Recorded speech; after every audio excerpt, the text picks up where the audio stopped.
नमस्ते फ्रेंड्स, आप सभी का स्वागत है हमारे चैनल में। फ्रेंड्स, मैं आप लोगों से काफ़ी दूर थी क्योंकि मैं चली गई थी जमशेदपुर झारखंड, क्योंकि हमारी बहन की बेटी का मधुश्रावणी पूजा था जो हमारे यहाँ मिथिला में मनाया जाता है।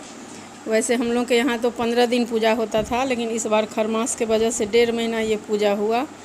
तो मैं वहीं थी तो आई हूँ अब, तो मैं सोची थोड़ा आप लोगों के साथ मैं अपना कल्चर शेयर करूं। तो देखिए फ्रेंड्स, मेरी बहन की बेटी कैसे फूल लोढ़ती है हमारे यहाँ, फिर यही फूल से पूजा होता है। सीता के संग सहेलिया, कोई मांगेला तब सीधी खड़िया।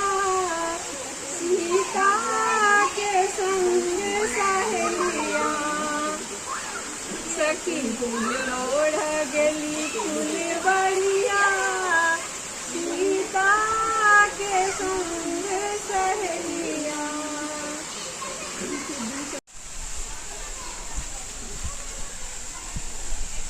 भाई साहब देखियो मौसीमा, हंसू दुनू बहनी गला पकड़ लिए एक दोसर का हाथ से।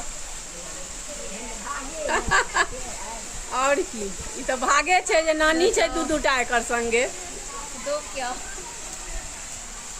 मौसी आबि गेले, हमरो मौसी एता है। नयन मन मोहन रे बसु यमुना के तीर, बसिया बजाए मन हरल करे चित, राहे नथी रे कमल नयन